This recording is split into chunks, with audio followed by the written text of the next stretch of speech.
After my husband divorced me for my best friend, and I lost it all. My children, my job, my home, and even my dignity.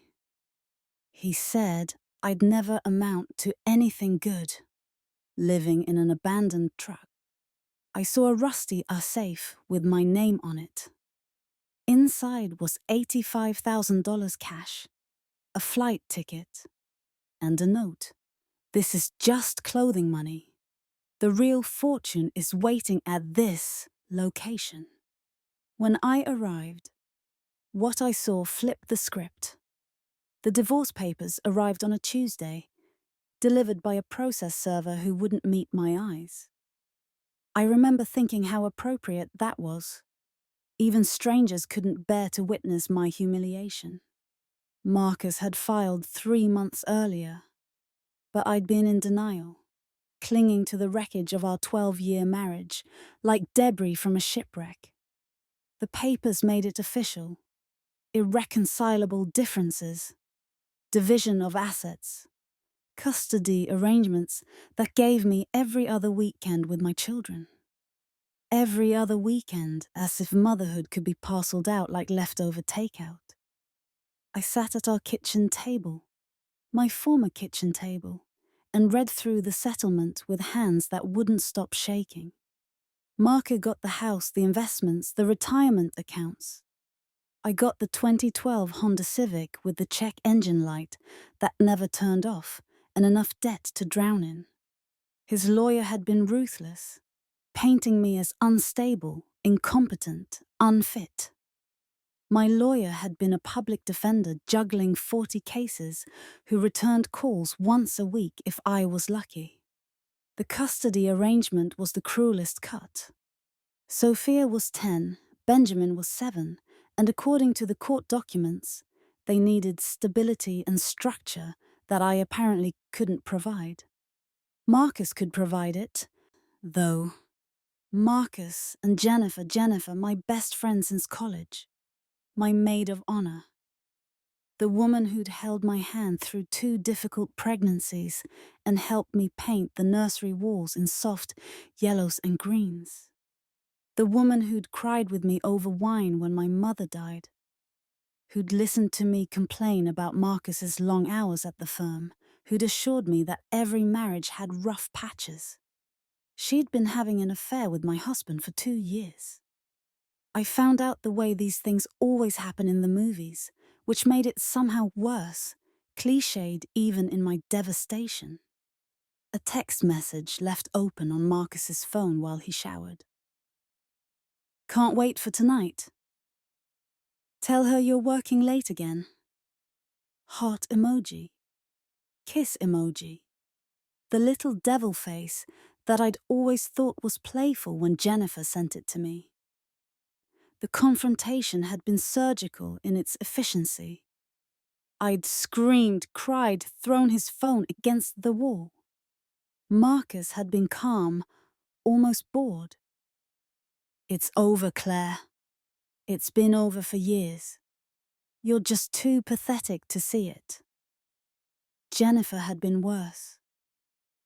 She'd come to the house the next day with tears in her eyes, and apologies on her lips. But I'd seen through them immediately. She wanted forgiveness so she could feel better about herself, so she could play the role of the reformed sinner. I'd slammed the door in her face. That had been 8 months ago. Now I was signing my name on the dotted line, legally severing myself from the only life I'd known as an adult. The pen felt like it weighed 1,000 pounds. The job went next. I'd been a senior marketing coordinator at Hartwell & Associates, a mid-sized firm that handled accounts for local businesses. It wasn't glamorous, but it paid well, and I was good at it. I'd won 3 industry awards in 5 years. My campaigns had increased client revenue by an average of 32%. None of that mattered when Jennifer's uncle sat on the board of directors. The termination was dressed up in corporate language about restructuring and shifting priorities. But I knew the truth. Jennifer had whispered poison into her uncle's ear, and I'd been excised like a tumor. My colleagues wouldn't meet my eyes during my final week. The rumor mill had been working overtime, painting me as the problem. Unstable.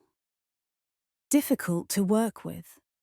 Letting personal issues affect my professional performance. I tried to fight it. But what could I do? Hire another lawyer I couldn't afford? File complaints that would go nowhere? I took the severance package, 2 weeks' pay for 5 years of service, and cleaned out my desk on a Friday afternoon while everyone else pretended to be busy. Sarah from accounting had hugged me in the parking lot. "This isn't right," she'd whispered. "Everyone knows this isn't right." But knowing something isn't right and doing something about it are two very different things. The house went on the market immediately. Marcus wanted it sold, wanted the proceeds, which would go mostly to him according to the settlement, freed up for his new life with Jennifer. They were already planning their wedding, I'd heard through the gossip chain. A destination ceremony in Cabo. My children would be in the wedding party. I had 60 days to vacate. I spent those 60 days watching my life get dismantled piece by piece. Marcus came with Jennifer to collect furniture, artwork, the good dishes. They moved through the rooms like vultures, picking over what remained of my marriage. Jennifer had the grace to look uncomfortable, but she still took the antique mirror from the hallway, the one I'd found at an estate sale, and restored myself. "I always loved this piece," she'd said, not looking at me. I hadn't responded. What was there to say? My family offered help in that distant, conditional way that made it clear they thought I was somehow responsible for my own destruction. My sister Rachel called from Oregon, with thinly veiled judgment wrapped in concern. "Maybe if you'd paid more attention to your marriage instead of your career," she'd suggested. "Maybe if you'd been more present." My father sent a check for $500 with a note that said, "Get yourself together." He'd never approved of Marcus, but now that the marriage had failed, it was somehow my fault for choosing poorly in the first place. My friends, our friends, had chosen sides, and they hadn't chosen mine. Couple gaudy friendships are like that. When the unit breaks, people gravitate toward whoever seems more stable, more successful, more likely to host future dinner parties. Marcus and Jennifer were a power couple now. He was a senior partner at his law firm. She was director of client relations at a boutique marketing agency. They had the house, the kids, the future. I had a car with a dying engine and nowhere to go. The first night I slept in the Honda, I cried until my throat was raw. I'd tried to find an apartment, but my credit was destroyed and my employment gap was growing. Landlords took one look at my application and handed it back with apologetic shrugs. Shelters were full, and the few rooms I could afford were in neighborhoods where I didn't feel safe. I had $847 in my checking account and no prospects. So I parked behind a closed shopping center and reclined the driver's seat as far as it would go. I'd packed the back seat with garbage bags full of clothes, a pillow, a sleeping bag I'd bought at a thrift store. The overhead light made the car feel even smaller, so I turned it off and lay in the darkness, listening to the sounds of the city at night. This couldn't be my life. This couldn't be where 12 years of marriage, 10 years of friendship, and 15 years of building a career had led me. But it was. The truck appeared 3 weeks later. I'd been rotating between parking spots, trying not to stay in one place long enough to attract attention. The shopping centre, a quiet residential street, the far corner of a church parking lot. I showered at the YMCA, using a day pass, changed clothes in public restrooms, ate from the dollar menu at fast food restaurants. My children didn't know. That was the one thing I was determined to protect them from. When I had them every other weekend, I scraped together enough money for a cheap motel room. I smiled and made pancakes and took them to the park. I pretended everything was fine, that Mommy had a new apartment and was doing great. Sophia was too perceptive. "Where do you live?" she'd asked during our last visit. "Not far from here," I'd said, which was technically true. "It's small, but it's cozy." She'd studied me with those dark eyes that saw too much, then nodded slowly. She knew I was lying, but she was kind enough not to push. The truck was parked in an abandoned lot off Highway 47, about 20 miles from the city centre. I'd been driving around aimlessly, burning gas I couldn't afford, trying to outrun the thoughts that chased me. The lot had been a construction staging area years ago, but the project had been abandoned and the land had gone feral. Weeds grew through cracked asphalt. Rusted equipment sat in silent testimony to someone else's failed dreams. The truck was a relic, an old moving truck with faded paint and flat tires. Someone had tried to strip it years ago. The doors hung open like broken wings, but it had 4 walls and a roof, which was more than I had. I moved in that night. It was better than the car. I could stretch out, organize my belongings, create the illusion of space. I swept out the debris, hung a tarp over the open door for privacy, set up my sleeping bag in the cleanest corner.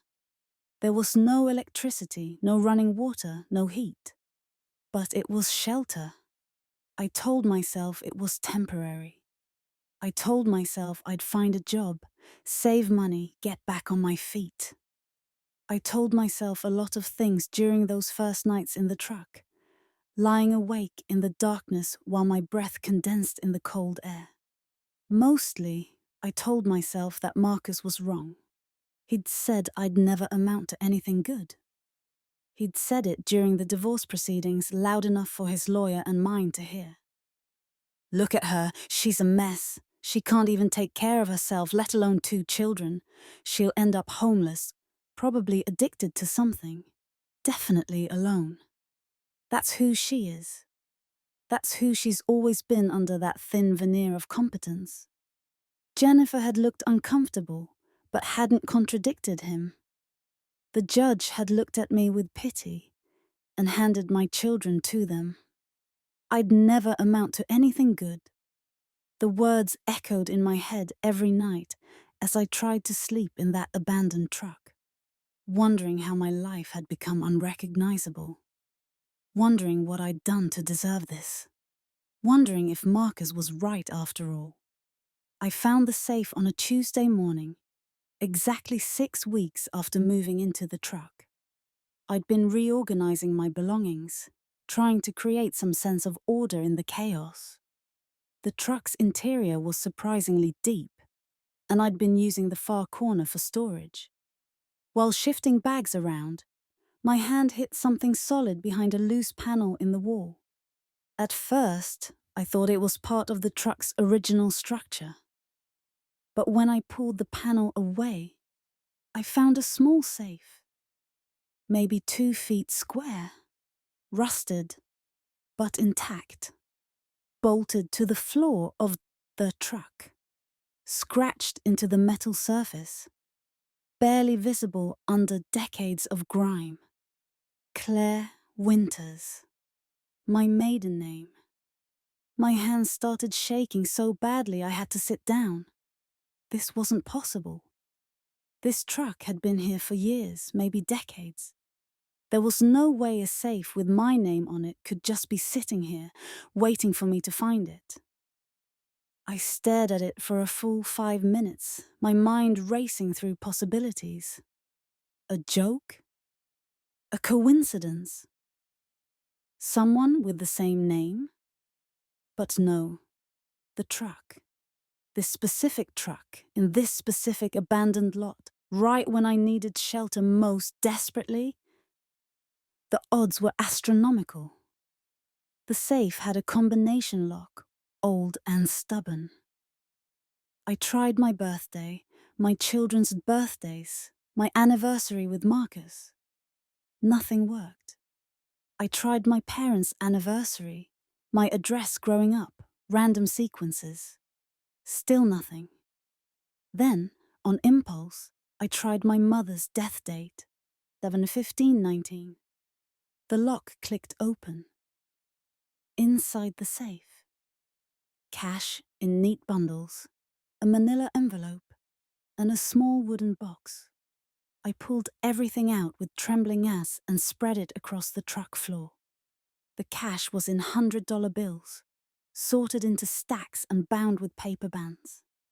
I counted it twice, then a third time, because my brain couldn't process the number. $85,000. The manila envelope contained a plane ticket, first class to somewhere called St. Catherine, a small island in the Caribbean that I'd never heard of. The departure date was 3 days away. There was also a printout of a hotel reservation for 2 weeks and a car rental confirmation. And a note, handwritten on heavy cream cardstock. Claire, this is just clothing money. The real fortune is waiting at this location. You'll understand when you arrive. Trust no one from your old life. Everything you knew was a carefully constructed lie. You were never meant to fall this far. The timeline accelerated. I'm sorry I couldn't protect you better, but you're stronger than you know, and smarter than they counted on. Burn this note after reading. The coordinates are 17 to 3, 4, so 9 to 10, 62 miles and 842 to WW. Look for the house with blue shutters on Pelican Bay. Your mother knew. Ask about the garden. A friend you haven't met yet. I read the note 5 times. Then I read it 10 more. My mother had died 6 years ago from ovarian cancer. She'd been gone before my marriage started falling apart, before Jennifer's betrayal, before everything went wrong. What could she possibly have known? And what did any of this have to do with a safe in an abandoned truck? I should have gone to the police. I should have questioned the surreal impossibility of the situation. But I'd been living in a truck for 6 weeks, eating from dollar menus and showering at the Y, watching my children grow up in someone else's house, while my ex-husband and former best friend played family with the life I'd built. Someone was offering me a way out. Someone was offering me answers. I burned the note with a lighter I used for the camp stove I'd bought, watching the paper curl and blacken. Then I packed the cash into my backpack, tucked the plane ticket into my wallet, and started planning. 3 days until the flight. 72 hours to decide if I was brave enough to step through a door I didn't understand into a future I couldn't predict. I thought about Marcus's words. You'll never amount to anything good. I thought about my children's faces when I dropped them off at the house. My former house, where Jennifer now lived. I thought about sleeping in a truck in an abandoned lot, about how far I'd fallen, about how there was nowhere left to fall. Then I made a decision. If this was a trap, a scam, or some elaborate cruelty, at least I'd go down swinging. And if it was real, If there were answers waiting on that island, if my mother had somehow known this would happen, if there was actually a fortune and a future beyond this nightmare, then Marcus was wrong. I would amount to something. I would amount to everything. The plane touched down on St. Catherine just after noon, and I stepped out into air so humid it felt like breathing through a wet towel. I'd never been to the Caribbean. Marcus and I had talked about it once, a vacation to celebrate our 10th anniversary. But we'd never followed through. Too expensive, too much time away from work. The kids were too young. The usual excuses that masked the truth. Our marriage was already dying, and neither of us wanted to spend a week pretending otherwise. Now here I was, alone, carrying $85,000 in cash and chasing ghosts. The airport was tiny, barely more than a landing strip and a building that looked like it had been assembled from a kit. I collected my single suitcase. I'd used some of the cash to buy actual luggage and clothes that didn't scream homeless woman in crisis, and made my way through customs with a passport I'd renewed at the last possible second. The customs agent, a woman with kind eyes and silver-threaded braids, stamped my passport and smiled.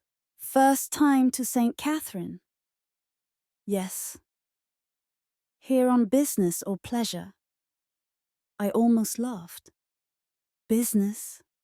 Pleasure? I was here because a mysterious note in a hidden safe had told me to earn.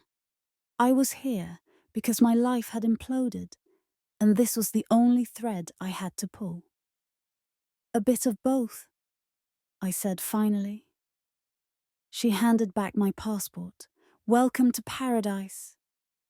"Watch out for the hurricanes. Season's starting soon."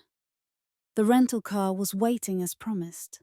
A small SUV that handled the island's potholed roads better than my dying Honda ever had. I programmed the coordinates from the note into my phone and started driving. St. Catherine was beautiful in that postcard way that felt almost aggressive. Crystal water, white sand beaches, palm trees swaying in the breeze. But underneath the tourist veneer, I could see the reality. Poverty. Infrastructure held together with hope and duct tape. Houses with roof patched in bright blue top.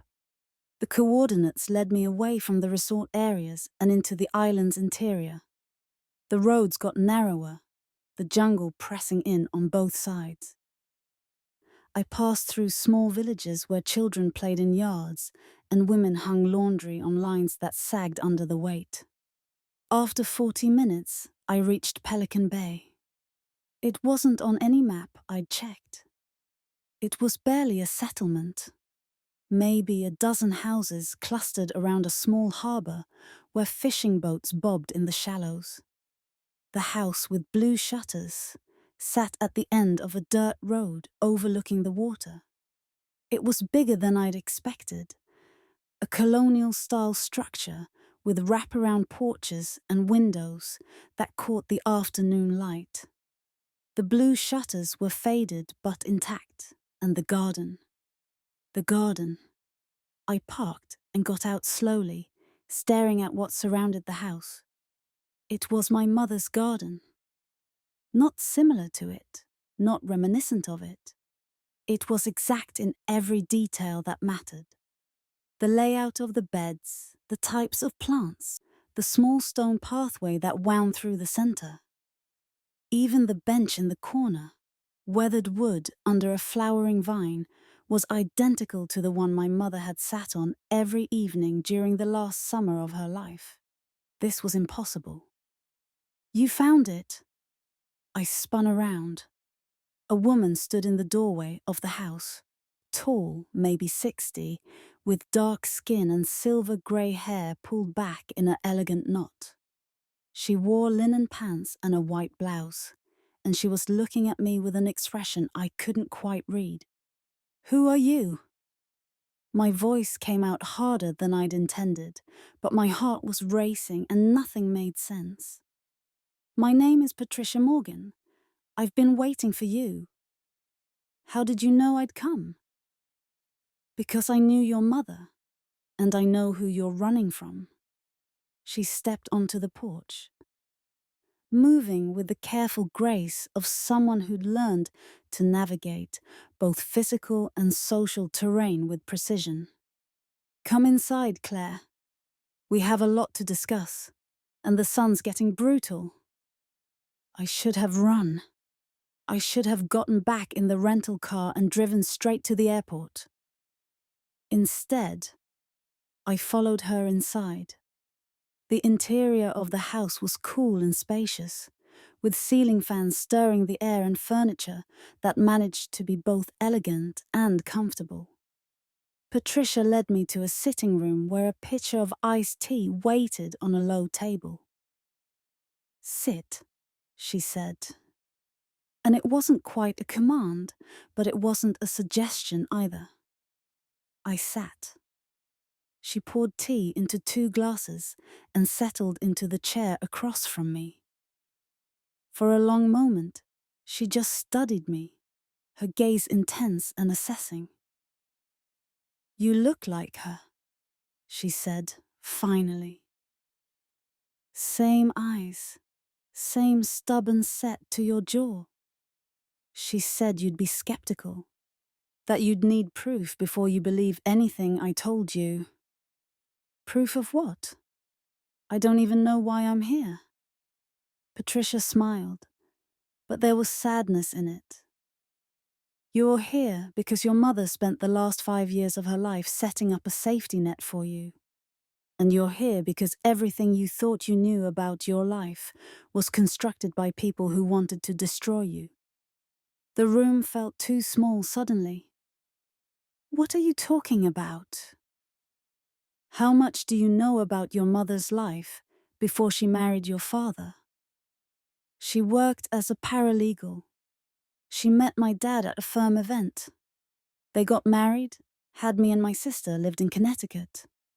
She died of cancer when I was 24. The facts came out automatically, the story I'd always known. That's the story she told everyone. It's not the whole truth." Patricia stood and walked to a bookshelf, pulling down a leather-bound album. She opened it and held out a photograph. I took it with numb fingers. The photo showed a younger Patricia standing next to a woman I almost didn't recognize. My mother, maybe 30 years old, wearing an expensive suit and standing in front of a glass building. She looked powerful, confident, nothing like the gentle homemaker I'd known. "Your mother was a forensic accountant," Patricia said quietly. "One of the best. She worked for the FBI for 12 years, specializing in cases involving corporate fraud and money laundering. She helped put away some very dangerous people. And then she disappeared." "That's not possible." "My mother—" "Your mother entered witness protection when she was 32. She testified against an organized crime syndicate that had infiltrated several Fortune 500 companies. They'd put a hit out on her. So the FBI gave her a new identity, a new life. She became the woman you knew." I set the photo down carefully, my hands shaking. "If this is true, and I'm not saying it is, what does it have to do with what's happening to me now?" Patricia's expression hardened. "The syndicate your mother testified against never went away. They fragmented, went underground, became more sophisticated. And they never forgot the woman who brought down their empire." She paused. 5 years before your mother died, she discovered that they'd found her. Worse, she discovered they were patient. They weren't going to kill her. That would be too simple. They were going to destroy everything she loved. The tea glass slipped from my fingers, shattering on the floor. Neither of us moved. They started with you. Patricia continued. They researched your life, identified vulnerabilities, found pressure points. Your husband was ambitious but struggling at his firm. Your best friend was talented but had family debts and an uncle with influence. Both of them could be bought. Both of them were. No. The word came out as a whisper. No, that's not. Marcus and Jennifer wouldn't.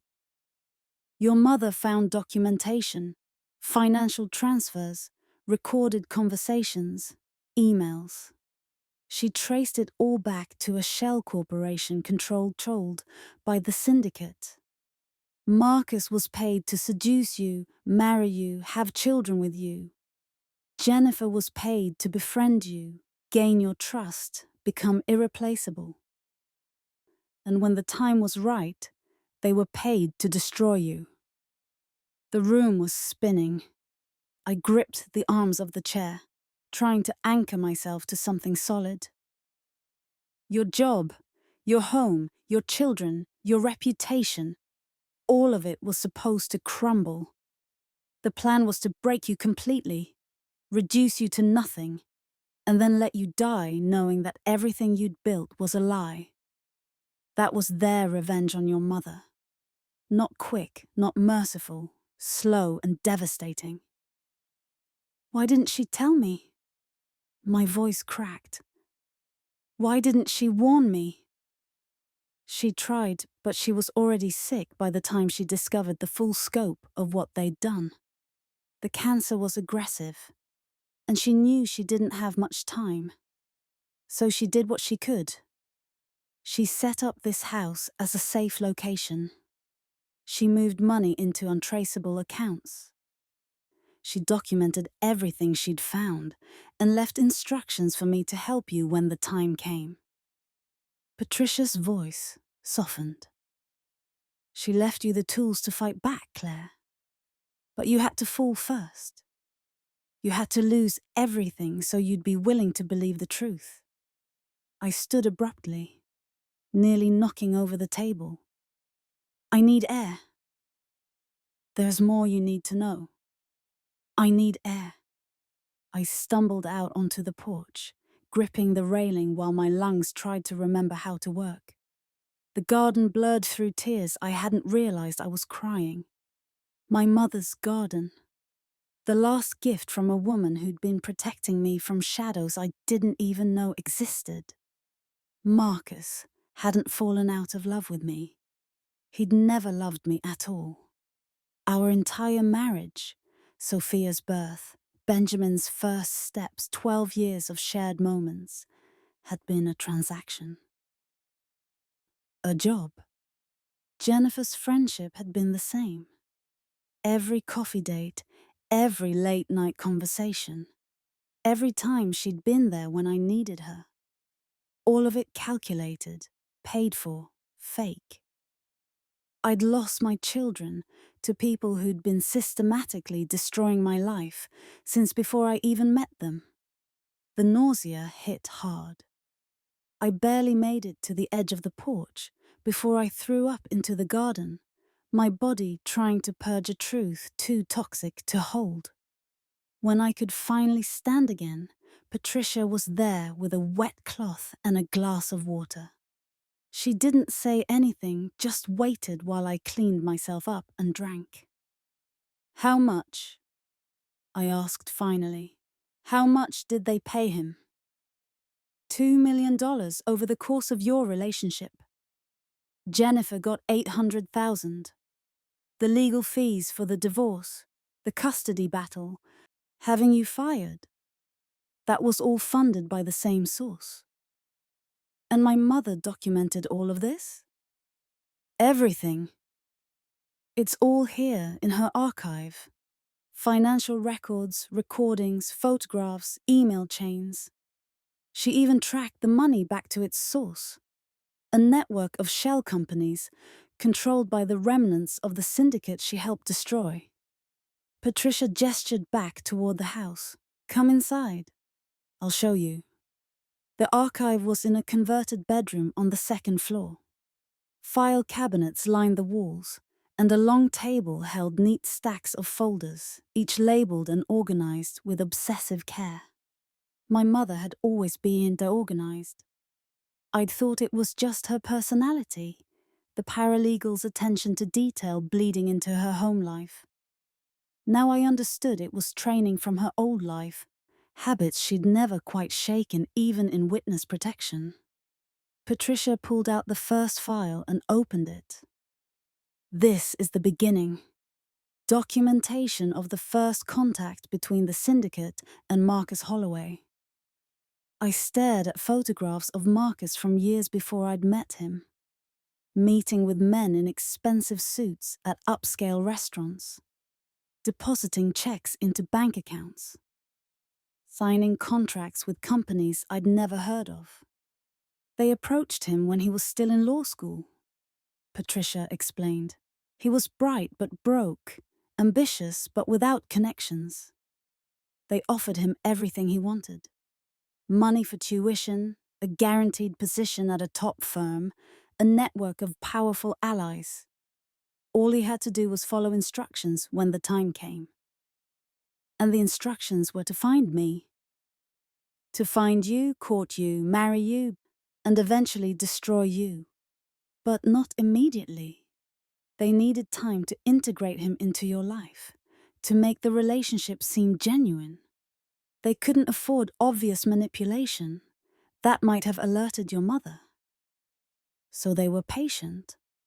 She opened another file. Photos of Jennifer, younger and smiling, meeting with the same men who'd met with Marcus. Receiving payments, signing agreements. Jennifer's recruitment was similar. She had debts, family troubles, and ambitions that exceeded her opportunities. They offered her a way out. All she had to do was befriend you, become your closest confidant, and betray you when ordered. When was she ordered? 2 years ago? The affair was orchestrated, not spontaneous. They wanted you to discover it in a way that would maximize the damage. I thought about the text message on Marcus's phone, left open like a door he wanted me to walk through. I'd thought it was carelessness. It had been calculation. Your mother discovered the plot 3 years before she died, Patricia continued. She'd been monitoring certain financial networks, old habits from her FBI days, and she noticed unusual transactions connected to you. She dug deeper and found everything. The payments, the planning, the entire operation. So she set up this place, these accounts, this archive. Yes, she couldn't expose them without putting you in immediate danger. These people don't leave loose ends. If they'd known she'd discovered their plan, they would have accelerated the timeline and likely killed you both. So she stayed quiet and prepared. She knew she wouldn't live to see you through this, but she could give you the tools to survive it and fight back. I walked to the window looking out over the garden. My mother had planted it in Connecticut, tended it through chemotherapy, spent her last summer sitting on that bench watching the flowers bloom. And somehow, she'd radiated it here, on an island I'd never heard of, in a house I'd never known existed. The money, I said quietly. How much is there? $47 million. I turned so fast I nearly lost my balance. What? Your mother spent her FBI career tracking dirty money. She knew where it was hidden, how it moved, and how to access it. Over the years, she quietly skimmed from the same networks that were targeting you. Small amounts from dozens of sources, too little for anyone to notice, but enough to accumulate substantially. Patricia smiled slightly. She always said that the best revenge was making your enemies fund their own destruction. $47 million. Enough to rebuild my life 1,000 times over. enough to fight back. "There's more," Patricia said. "The recordings." She led me to a corner of the room where an old laptop sat on a smaller desk. She opened it and clicked through folders until she found what she was looking for. Audio files. Dozens of them. She clicked the first one. Marcus's voice filled the room, younger than I remembered, but unmistakably his. Just following the timeline. Another year, maybe 18 months. Then we initiate the affair. She'll be devastated. Which is the point. The custody battle will be easy after that. We'll have documentation of her emotional instability. Another voice. Male. Older. And the friend? Jennifer's in position. She's been building trust for 5 years now. When I start the affair with her, it'll be the ultimate betrayal. Claire, that won't recover from that. Good. Make it hurt. Make it personal.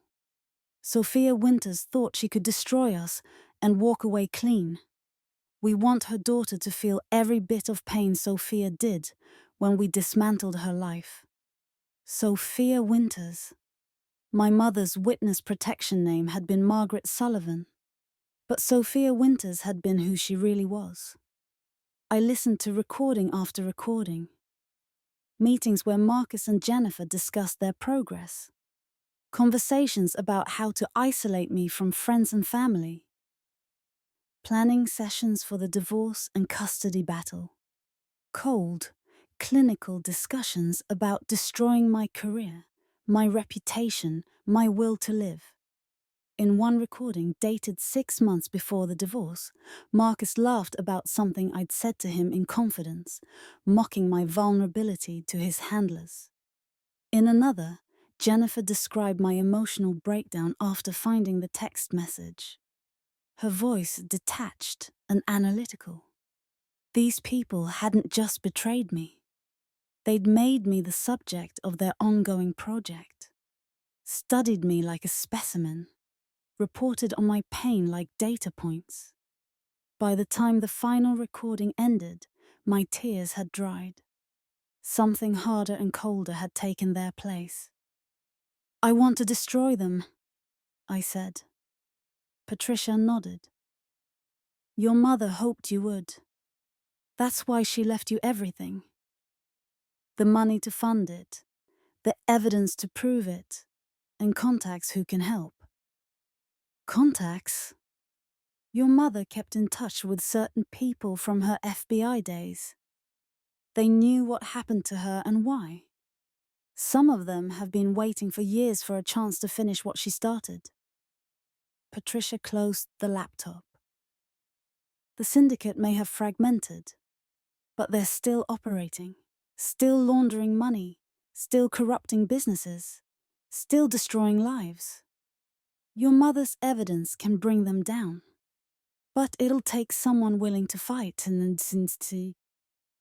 I looked around the archive, at years of my mother's work, at the proof of conspiracy and betrayal, at the tools for revenge and justice. Marcus had said I'd never amount to anything good. He was wrong. I was going to amount to his destruction. I spent 3 days in the archive, reading every document, listening to every recording, memorizing names and faces and connections.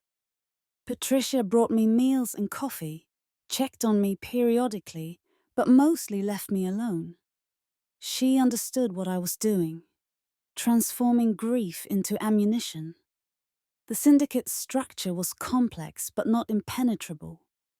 The organization that my mother had helped dismantle in the 1990s had been run by a man named Victor Constantin. After his conviction, his operation had splintered into smaller cells, each controlled by one of his former lieutenants. They'd gone deep underground, embedding themselves in legitimate businesses while maintaining their criminal networks. My mother's evidence connected these cells, showing how they coordinated, how money flowed between them, how they'd adapted their operations to avoid law enforcement. She'd spent years building a comprehensive map of their network, identifying the key players and their vulnerabilities. And she'd discovered something else.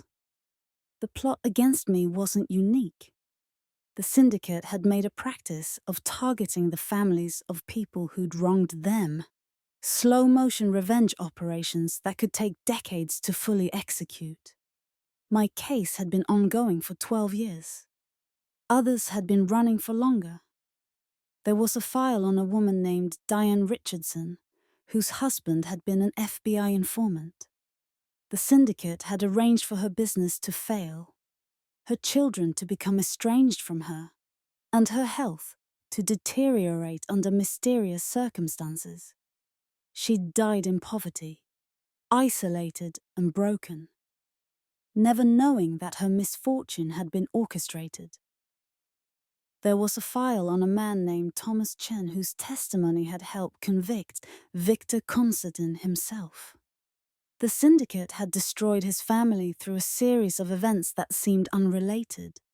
A car accident that killed his wife, a business failure that bankrupted him, legal troubles that stripped away his assets.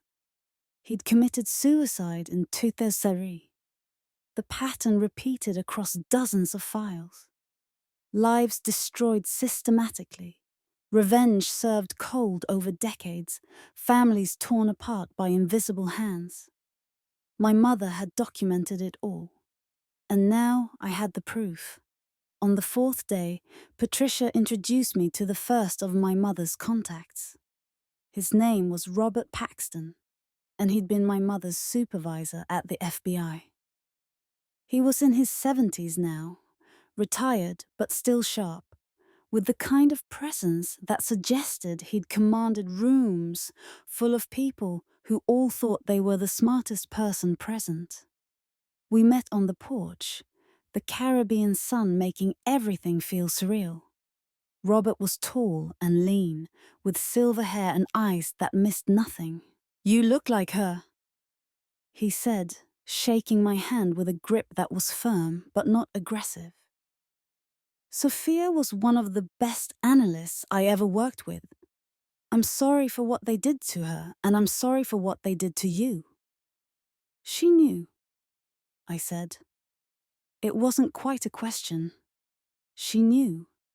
She called me about 6 months before she died. Told me what she'd discovered. I wanted to bring the whole thing to the bureau immediately, but she wouldn't allow it. Said it would put you in more danger, Dad. That they'd accelerate the operation if they knew they'd been discovered. He settled into one of the porch chairs. I've kept tabs on the situation since she passed. Watched you lose everything, knowing I couldn't intervene without making things worse. It's been the most frustrating years of my career. Can the FBI use this evidence? They can, and they will. But there's a complication. He pulled out his own folder, thinner than my mother's files, but official-looking. The syndicate's current structure is more sophisticated than it was in the 90s. They've learned from their mistakes. They use multiple layers of shell companies, encrypted communications, and legitimate businesses as fronts. Your mother's evidence is comprehensive, but building a prosecutable case will take time. How much time? Months at minimum, possibly years. Federal cases against organized crime operations are complex. We'd need to corroborate her evidence with current intelligence, build connections that will hold up in court, identify witnesses willing to testify. He met my eyes. The good news is that with what you have, we can do all of that. The bad news is that while we're building the case, the people who destroyed your life will be free. I'd expected this. I'd seen enough legal dramas to know that justice moved at glacial speed, while revenge was immediate. What about Marcus and Jennifer? Can they be charged? Potentially. Conspiracy, fraud, possibly racketeering if we can prove they were acting as agents of the syndicate. But again, it'll take time to build those cases. Honestly, he hesitated. Going after the foot soldiers before we have the infrastructure in place to take down the organization risks alerting them. They'll scatter, destroy evidence, cover their tracks. We need to be strategic. Patricia had been listening quietly. Now she spoke. What Robert isn't saying is that there are two paths available to you, Claire. The official path. Work with the FBI. Build the case. See this through the legal system. It's safe. It's legitimate. And it'll eventually result in justice. But it's slow. And there are no guarantees. And the other path? Use your mother's evidence and the resources she left you to wage your own war. Expose them publicly. Destroy their operations. Dismantle their network yourself. It's faster, it's more satisfying. But it's also dangerous and potentially illegal. Robert grimaced. I can't officially endorse anything illegal. But unofficially? I asked. He was quiet for a long moment. Unofficially, I think about Sophia sitting in my office 25 years ago, briefing me on cases where the law wasn't enough, where the system failed and criminals walked free because they were rich enough or smart enough to game the rules. He met my eyes. Your mother believed in justice, but she also believed that sometimes you had to create it yourself. I chose both paths. Robert would take the evidence to his contacts at the FBI and begin the official investigation. That would be the long game, the legitimate resolution that would eventually put the syndicate's leadership behind bars. But in the meantime, I would wage my own campaign. Patricia helped me plan Tail. She'd been more than just my mother's friend. She'd been her partner in the witness protection program's early days, helping her build her new identity. She understood operational security, strategic thinking, and how to move through the world without leaving traces. First priority is protecting yourself, she said. They know your mother had evidence. They've been looking for it since she died. Once you start making moves, they'll realize you have it. They'll come after you. I'm already homeless and broke. What else can they take? Your life, your children, your freedom. She was blunt about it, which I appreciated. You're not hiding anymore. You're going to war. That means they'll escalate from destroying your reputation to eliminating you entirely. We spent a week preparing. I used some of the money my mother had left me to hire security consultants, ex-military and intelligence professionals who Patricia vetted. They taught me counter-surveillance, how to detect threats, how to move safely through hostile territory. I hired lawyers, not local attorneys juggling dozens of cases, but the kind of white shoe firm that Marcus's firm feared.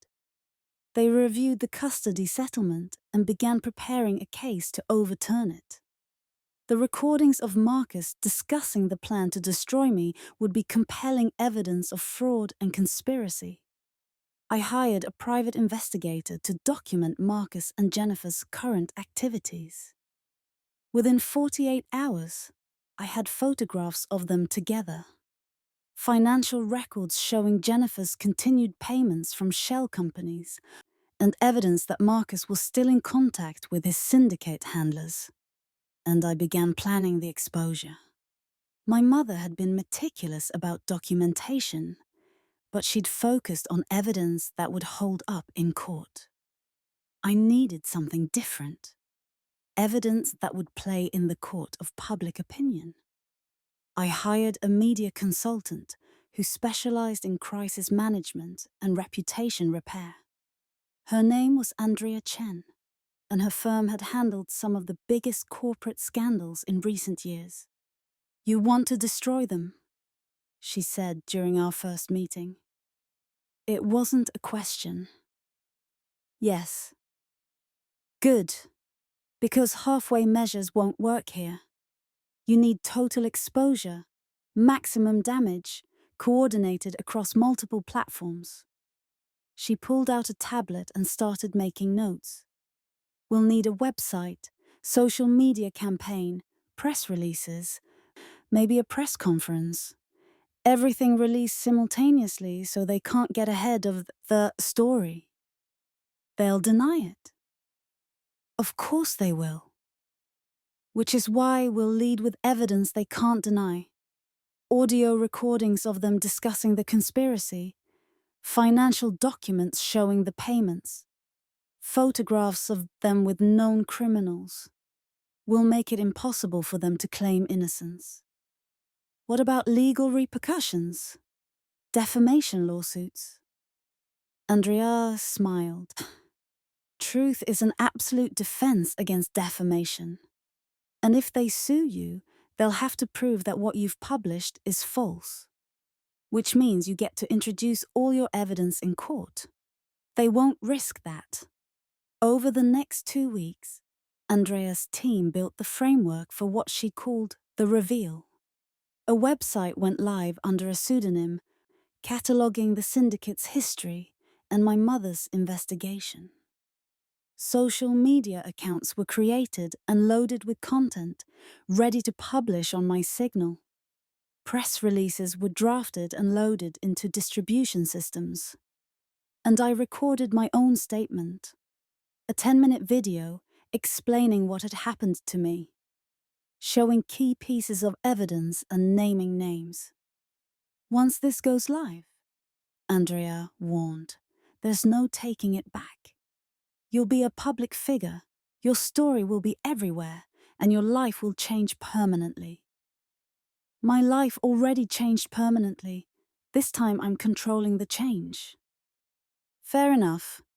When do you want to launch? I thought about timing. Marcus and Jennifer were planning their wedding for next month. A destination ceremony in Cabo that my children would attend. They were expecting their happily ever after, the final triumph after destroying me. Launch it the day before their wedding, I said. I want them to watch it burn. But before the public exposure, I had one more thing to do. Talk to my children. This was the part I'd been dreading. Sophia and Benjamin were living in my old house with Marcus and Jennifer, attending their schools, seeing their friends. They had stability, even if it was built on lies. Exposing the truth would shatter that stability. But they deserved to know, and I deserved to tell them.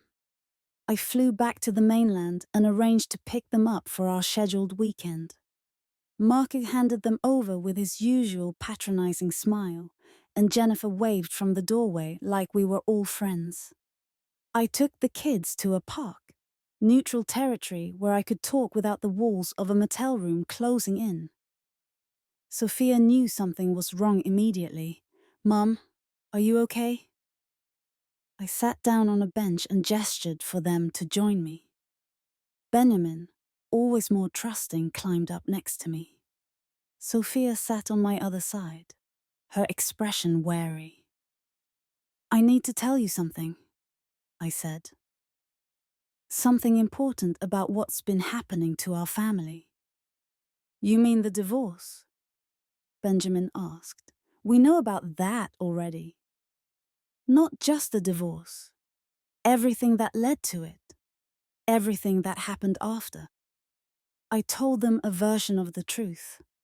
Simplified, softened, but honest about the fundamentals. That Marcus and Jennifer had been lying into all of us. That they'd been paid to destroy our family. That their relationship wasn't what it seemed. Sophia listened with a face like stone. Benjamin started crying halfway through.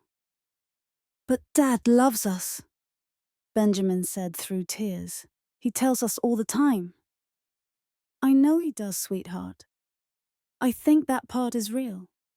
But his relationship with me wasn't. And Jennifer isn't who you think she is." "Do you have proof?" Sophia asked. Her voice was cold, protective. She was her mother's daughter. "Yes, I have recordings, documents, everything. I'm going to make it public soon, and I wanted you to hear it from me first." "When?" "Soon, before their wedding." Sophia nodded slowly. "Good. I never liked her anyway. That surprised me." "You didn't?" "She tries too hard, always asking how I feel, if I'm happy, if I need to talk. Like she's trying to replace you." Sophia looked at me with those two perceptive eyes. "You're not living in an apartment, are you?" There was no point lying to her anymore. "No, I've been struggling, but things are better now. I have help, and I'm going to fix this." "Fix it how?" "By making sure everyone knows what they did. By getting you both back. By making them pay for what they took from us." Benjamin was still crying, but Sophia had gone very still. "Will we have to testify or anything? Like on TV?" "Not if I can help it. I want to protect you from as much of this as possible." "I want to testify," Sophia said. "I want to tell people what it's been like living with them. How fake Jennifer is. How Dad is different when she's around. Like he's performing." My heart broke a little. "You've noticed all that?" "I'm 10, not stupid." I pulled her into a hug, and after a moment, Benjamin joined us. We sat there in the park, 3 people who'd been torn apart by conspiracy and cruelty, holding on to each other like lifelines. "I love you both so much," I whispered. "And I'm going to get us through this, I promise." "We know," Sophia said. "You're the strong one. You always have been." I returned the kids to Marcus's house that evening. He met me at the door, and for the first time since the divorce, I looked at him without the filter of love or heartbreak or confusion. I saw him as he really was. A man who'd sold his soul for money and status. A man who'd fathered children as part of a long-term grift. A man who'd destroyed a woman's life and felt nothing. "Everything okay?" he asked. The kids seemed quiet. "Everything's fine. They're just processing some things." "What things?" Mild. It felt good. "They'll tell you if they want to." Jennifer appeared behind him, her hand on his shoulder in that possessive way she'd always had. "Claire, we wanted to talk to you about the wedding. We'd like you to be supportive when we explain it to the kids. I'm sure you would." Something in my tone made her stop. Marcus's eyes narrowed. "Is there a problem?" he asked. "No problem at all. Enjoy your evening." I walked back to my rental car. I'd upgraded from the dying Honda, though I'd kept it for sentimental reasons, and drove away. In the rearview mirror, I could see them watching me, confused by the change in my demeanor. They'd understand soon enough. The website went live at 6 a.m. on a Friday, exactly 36 hours before Marcus and Jennifer's wedding. Andrea's team had done brilliant work. The site was clean, professional, and devastating.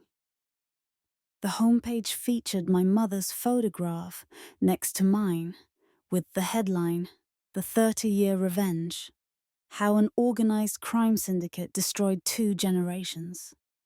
Below that, a navigation menu leading to sections documenting everything.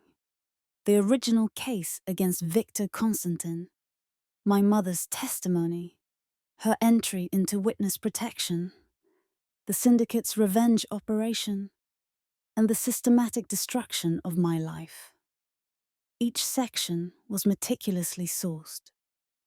Audio recordings with transcripts, financial documents with annotations, photographs with dates and locations, everything cross-referenced and verified. My video statement was embedded at the top, 10 minutes of me calmly explaining what had happened and why I was going public. I'd recorded it in the archive room, surrounded by my mother's files, and Andrea had coached me to be clear, factual, and devastating. "Let the evidence speak," she'd said. "You just provide the human context." The social media campaign launched simultaneously. Hashtags trended within hours. 30-year revenge, #Sophia Winters, justice for Claire.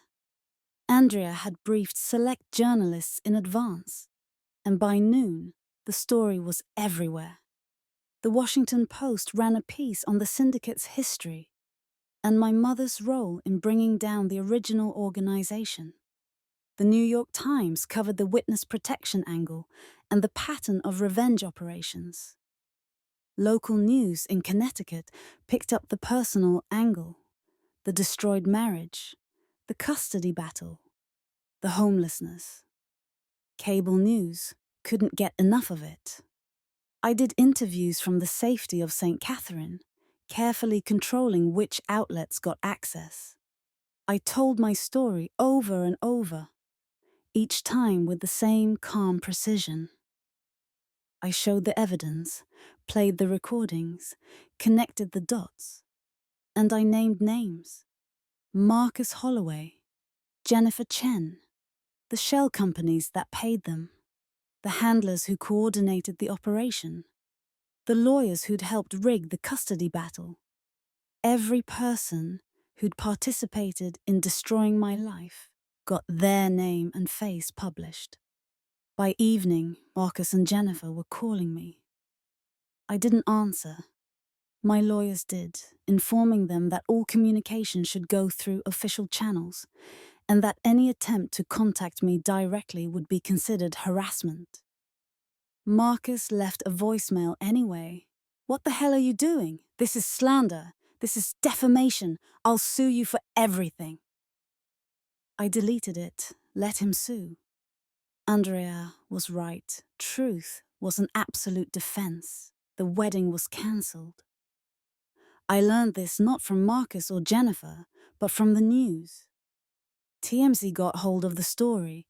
Lawyer's destination wedding called off after conspiracy exposed, and ran with it. They had photos of Marcus and Jennifer at the airport, looking hunted and desperate, surrounded by reporters shouting questions. "Mr. Holloway, did you marry your wife as part of a criminal conspiracy? Miss Chen, how much were you paid to betray your best friend? Are the allegations true?" They didn't answer. Jennifer was crying, and Marcus looked like he wanted to hit someone. They made it through security and disappeared onto their cancelled flight. The firm where Marcus worked issued a statement.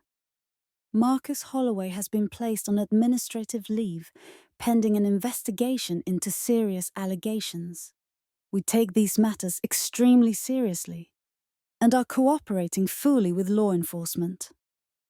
Jennifer's company was blunted. Jennifer Chen is no longer employed by our organization. I watched it all from St. Catherine, sitting on the porch of my mother's house with Patricia beside me. "Your mother would be proud," Patricia said quietly. "I'm not done yet." I know. The FBI moved fast once the story broke. Robert called to tell me they were opening formal investigations into the syndicate's current operations and the conspiracy to defraud me. The evidence my mother had collected, combined with the public exposure, had given them the political cover they needed to pursue the case aggressively. "We're looking at RICO charges against the core organization," Robert said. "Wire fraud, money laundering, conspiracy. Your case with Marcus and Jennifer is part of a broader pattern that we can now prove." "How long until arrests?" "Months, probably. We need to build the cases carefully. But it's happening, Claire. This is real too." My lawyers were equally optimistic about the custody case. The recordings of Marcus discussing the plan to make me appear unstable were devastating evidence of fraud. Combined with proof that the custody battle had been rigged, we had grounds to have the original settlement thrown out. "We'll file for emergency custody modification within the week," my lead attorney said. "Given the evidence and the public revelations, I think we have a strong chance of getting your children back." I should have felt triumphant. I'd exposed the conspiracy, destroyed Marcus and Jennifer's reputations, and set in motion the legal machinery that would eventually bring them to justice. But I knew the syndicate wouldn't just let this happen. The first threat came via email, sent to an address that only a few people knew. "You've made a mistake. The evidence you've published will be discredited. The story will fade, and you will pay for what you've done to our people. Enjoy your mother's house while you can." I forwarded it to Robert and Andrea. Robert told me to take it seriously. Andrea told me it was probably a bluff, meant to scare me into backing down. I increased security at the house. The ex-military consultants Patricia had hired became a permanent presence, monitoring approaches to the property, checking for surveillance, ensuring I wasn't followed when I left. The second threat was more direct. I was driving back from the island's small airport after a meeting with my lawyers when a car pulled up beside me at a stoplight. The windows were tinted, but I saw the gun barrel a second before the window lowered. Training took over. The same training the security consultants had drilled into me. I slammed on the gas and ran the red light, taking the first sharp turn I could find. The car followed, and for 3 terrifying minutes, we wove through the island's narrow streets at dangerous speeds. I called the security team on my phone's hands-free system. "I'm being pursued. Black SUV, license plate." I rattled off the numbers I'd glimpsed. "Head toward the police station," came the calm response. "We're en route to intercept." I made it to the station with the SUV still behind me. The moment I pulled into the parking lot, the SUV peeled away, disappearing into traffic. Local police took my statement, but there wasn't much they could do. The license plate was fake, the description generic. It had been a warning, not an actual attempt. They wanted me scared, looking over my shoulder, wondering when the next threat would come. Patricia met me at the police station. "You need to leave the island." "No. Claire. This is exactly what they want. They want me scared and running. They want me to back down, retract the story, disappear." I met her eyes. "I'm not giving them that satisfaction. Your mother didn't leave you this evidence so you could get yourself killed, or my mother left me this evidence so I could finish what she started. And that's what I'm doing." We increased security further. The house became a fortress. Cameras on every approach. Guards rotating shifts. Protocols for entering and leaving. It was expensive and exhausting, but it kept me alive. And it gave me space to plan the next phase. The public exposure had wounded the syndicate, but it hadn't destroyed them. They still had money, still had operations, still had power. To truly bring them down, I needed to do more than reveal their past crimes.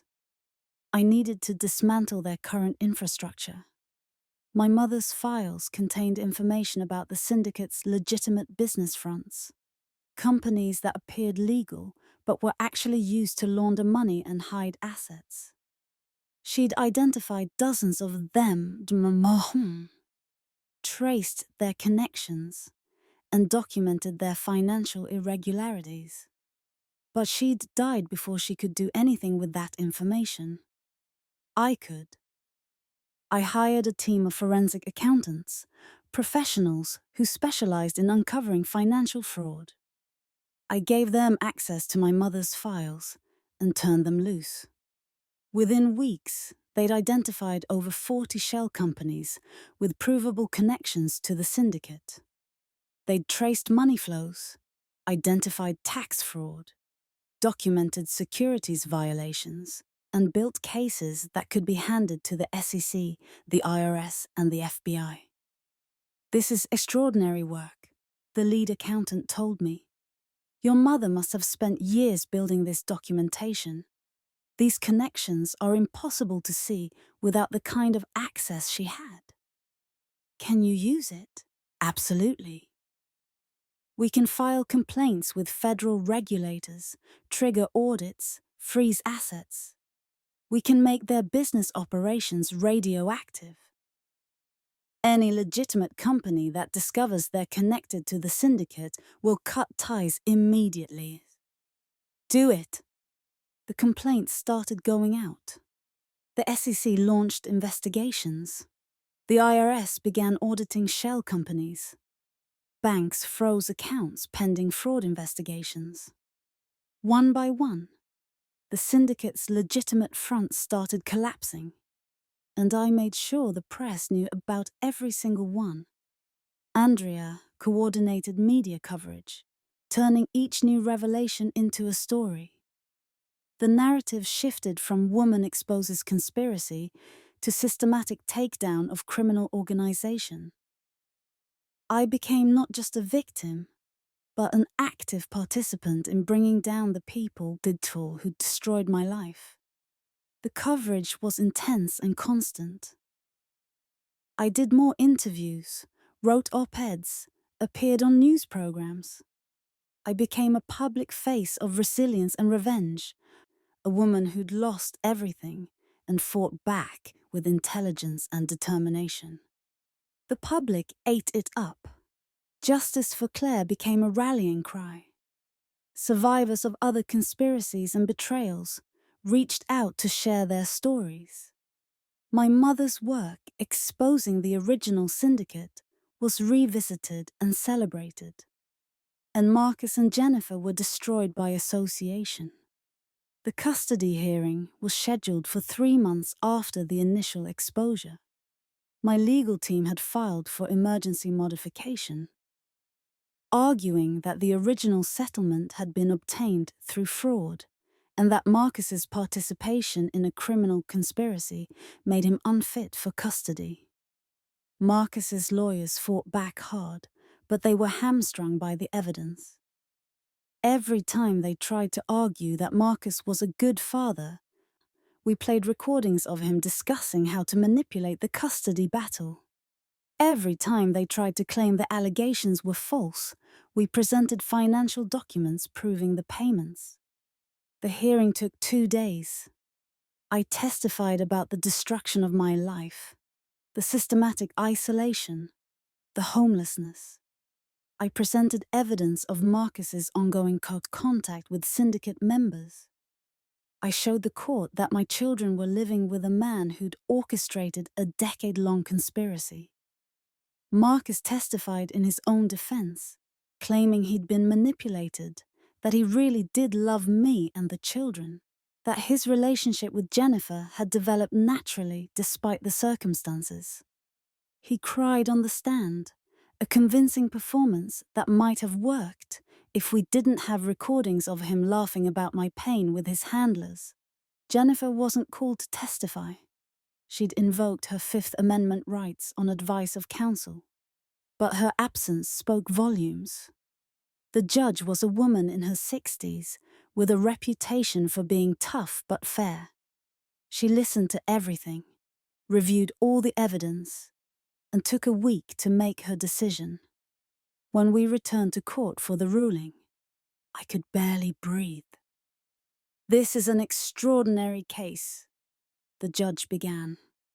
"The evidence presented by Miss Winters demonstrates a level of premeditation and malice that this court has rarely encountered. Mr. Holloway's participation in a conspiracy to defraud Miss Winters of her marriage, her career, and her relationship with her children represents a fundamental violation of his duties as a husband, a father, and an officer of the court." Marcus's face was white. "The original custody arrangement was obtained through fraud and misrepresentation. Mr. Holloway's attorneys used false evidence and misleading testimony to paint Miss Winters as an unfit mother when, in fact, the instability in her life was directly caused by Mr. Holloway's own actions. This court cannot and will not allow such manipulation to stand." My lawyer gripped my hand under the table. "Custody of Sophia and Benjamin Holloway is hereby awarded to their mother, Claire Winters, effective immediately. Mr. Holloway will have supervised visitation rights pending the outcome of criminal investigations into his conduct. This court further recommends that the State Bar Association investigate Mr. Holloway's fitness to practice law." I barely heard the rest.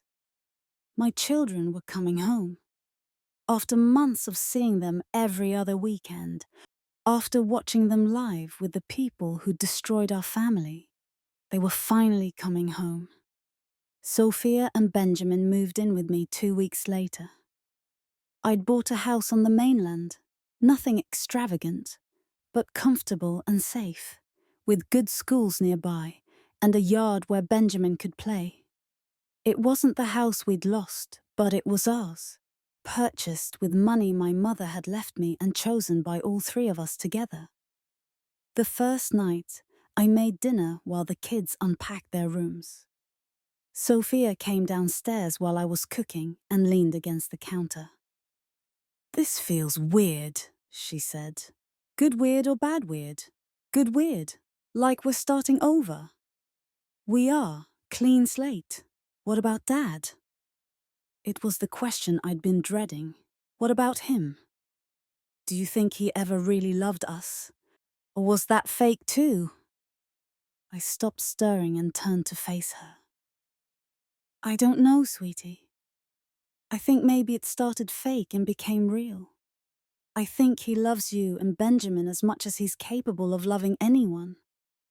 But he made terrible choices, and there are consequences for that." "Do you still love him?"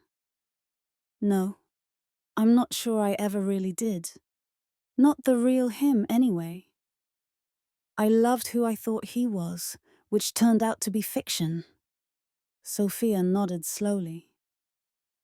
"Jennifer called my cell phone yesterday. I didn't answer, but she left a voicemail saying she was sorry and that she hoped we could still be friends." "What do you want to do about that?" "Delete it. I don't want to hear from her ever again." "Then delete it." She pulled out her phone and did it right there, pressing the button with the kind of finality that made me proud. Benjamin was more complicated. He was younger, less able to process the full weight of what had happened. He had nightmares about losing me again, about being sent back to Marcus's house, about the family breaking apart. I held him through those nightmares, promised him over and over that we were together now, that nothing would separate us again. "But what if they take you to jail?" he asked one night. "What if you get in trouble for telling everyone about Dad?" "I won't get in trouble, baby. I told the truth, and telling the truth isn't against the law." "But what if—" "No what ifs. We're safe. We're together. and we're going to be okay. It took time, but slowly, he started to believe it. 6 months after the initial exposure, the FBI made arrests. It happened in a coordinated sweep across 5 states. 43 people were charged with various crimes: racketeering, money laundering, wire fraud, conspiracy. The syndicate's remaining leadership was rounded up, along with their associates and enablers. Marcus was arrested at his apartment, the apartment he'd moved into after losing our house and his job. The news footage showed him in handcuffs, looking decades older than his actual age. Jennifer was arrested at her parents' house, where she'd been living since her own life imploded. She didn't resist, just walked out with the agents like she'd been expecting this all along. Robert called me with the news. "It's done. We got them." All of them? The ones we could prove cases against. Some of the smaller players might have slipped away, but the core organization is finished. Victor Constantine's legacy is finally dead. I should have felt triumphant. I should have celebrated. Instead, I just felt tired. "What happens now?" I asked. "Trials. Lots of trials. You'll be called to testify, probably multiple times. The cases will take years to fully resolve. But the outcome is pretty much certain. We have overwhelming evidence." And Marcus? He's looking at 20 to 30 years if convicted on all counts. Jennifer's charges are slightly less severe, but she's still facing a decade minimum. They'll both have opportunities to cooperate, reduce their sentences by providing testimony against the bigger fish, but I don't know if they'll take those deals. After we hung up, I sat on the porch of my house. My real house, the one I'd chosen, the one that represented the future instead of the past, and watched the sunset. Sophia came out and sat next to me. "I saw the news." "Yeah? They arrested Dad." "I know." She was quiet for a moment. I thought I'd feel happy, but I just feel sad. That's okay, both things can be true. "Do we have to go to the trial?" "Probably, if you're called as witnesses. But we'll get through it together." "Will you tell them what he did? Everything?" "Yes." Another pause, then, "Good. Someone should." The trial became a media circus. It wasn't just about Marcus and Jennifer anymore.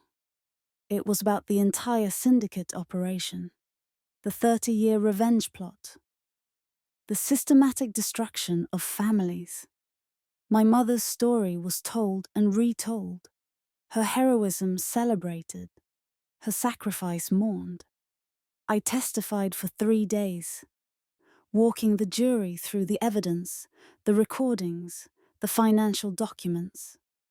I described my marriage, the betrayal, the divorce, the homelessness. I made them understand not just the facts, but the human cost. Marcus's defense attorney tried to discredit me, suggesting I was bitter and vengeful, that I'd fabricated or exaggerated elements of my story. But every time he challenged me, I pointed to evidence. Recordings in Marcus's own voice, financial records with his signature, photographs of him meeting with known criminals. The jury looked at me with sympathy and at Marcus with disgust. Jennifer took a plea deal before her trial even started. 10 years in exchange for testimony against the syndicate's leadership. She looked smaller somehow when she testified, diminished by what she'd done. She wouldn't meet my eyes. Marcus was convicted on all counts. The jury deliberated for less than 4 hours. He showed no emotion when the verdict was read, just stared straight ahead like he'd already left his body. Sentencing came 3 months later. The judge gave him 25 years. "Mr. Holloway," the judge said, "you sold your humanity for money. You destroyed a family for profit. You looked your wife and children in the eyes while plotting their destruction. This court has no mercy for that kind of calculation." As the bailiffs led him away, Marcus finally looked at me. I couldn't read his expression. Regret, anger, resignation. Maybe all three. I looked back without flinching. The syndicate trials took 2 years to fully resolve. Leaders were convicted and sentenced to lengthy prison terms. The organization's assets were seized and liquidated. Victims of their revenge operations, families like mine, who'd been systematically destroyed, received compensation from the forfeiture funds. I used my portion to establish a foundation in my mother's name. The Sophia Winters Foundation provided legal assistance and financial support to families targeted by organized crime, helping them rebuild their lives the way my mother had tried to help me rebuild mine. It became my life's work. I hired lawyers, investigators, and counselors. We helped people fight custody battles rigged by conspiracies. We exposed corruption and fraud. We gave voice to victims who'd been silenced by fear and power. And we won. Not every case, but enough. Enough to matter. 5 years after finding the safe in the abandoned truck, I returned to that lot. The truck was still there, rusting and forgotten. Someone had spray-painted graffiti on the sides, and the tires had long since rotted away. But it was still standing, still offering shelter to whoever might need it. I stood in front of it for a long time, thinking about the woman who'd lived here. The broken, desperate person I'd been when everything I knew had been stripped away. That woman was gone. She'd been forged into something harder and more purposeful. The pain hadn't destroyed me. It had revealed what I was capable of when pushed past the breaking point. My phone rang. Sophia, calling from college. She was studying law, planning to join the foundation after graduation. Benjamin was in high school, thriving, talking about becoming a journalist to expose corruption. My children had watched me fight and win. They'd seen that justice was possible, that courage mattered, that their mother was someone they could be proud of. Marcus had said I'd never amount to anything good. He'd been wrong in the most satisfying way possible. I kept one item from the safe, the note that had brought me to St. Catherine. I'd framed it and hung it in my office at the foundation, a reminder of where I'd started and how far I'd come. The real fortune is waiting at this location. The fortune hadn't been money, though that had helped. It had been truth, evidence, and the tools for justice. It had been my mother's legacy, and the strength to honor it. And it had been the knowledge that even when everything is taken from you, even when you're living in a truck in an abandoned lot, with nowhere to go and no one to turn to, you can still fight back. You can still win.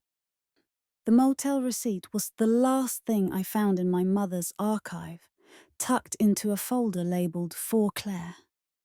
It was from a cheap roadside place in Nevada, dated 3 months before she died. On the back, in her handwriting, sometimes you have to lose everything to discover what you're really made of. I'm so proud of the woman you'll become. Fight them, win, live. Mom, she'd known I'd end up in that truck. She'd known I'd fall that far. And she'd prepared a way back, trusting that I'd be strong enough to take it. I keep the receipt in my wallet now. A reminder that even in our darkest moments, someone might be working to save us. Someone might be building a ladder out of the pit, even before we fall in. And a reminder that fighting doesn't always lead to winning, but not fighting guarantees losing. I fought. I won. And now I help others do the same. Marcus was wrong about me. The syndicate was wrong about me. Everyone who counted me out and written me off was wrong. I amounted to something. I amounted to justice. 10 years after the trial, I received a letter from Marcus. He was in federal prison, serving his sentence, and he'd somehow gotten my address. The envelope had been screened by security, and my assistant had debated whether to even give it to me. I opened it in my office, surrounded by the Foundation's work, case files, success stories, photographs of families we'd helped reunite and rebuild. The letter was short. Claire, I know you'll never forgive me, and I don't deserve your forgiveness, but I wanted you to know that I think about what I did every day. I think about Sophia and Benjamin, about the life we could have had if I'd been strong enough to refuse the money and brave enough to tell the truth. You were right about everything. I didn't love you the way I should have. I didn't love our children the way they deserved. I love the idea of success more than I love being a good person. I watched your work from in here. I see what you've built, how you've helped people, the life you've made. You became everything I pretended to be, everything I could have been if I'd made different choices. I hope you're happy. I hope our children are happy. I hope you found peace. I never will. Marcus. I read it twice, then filed it away in a drawer I never opened. He wanted absolution, understanding, some sign that I'd moved past the anger. But some things can't be forgiven. Some choices create wounds that never fully heal.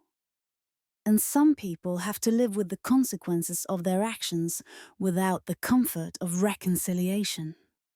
Marcus made his choice 30 years ago when he agreed to destroy a woman he'd never met for money. He confirmed that choice every day of our marriage. Every moment he looked me in the eyes and lied. Every time he held our children while planning to take them from me. He'd have to live with that. I had other things to do, better things. Things my mother would be proud of. I went back to work, helping the next family on our list, building the next case, fighting the next battle. Because that's what I do now, that's who I am. And Marcus was wrong about everything. But he was right about one thing. I'm happy. I'm finally, genuinely, completely happy. And that's the best revenge of all.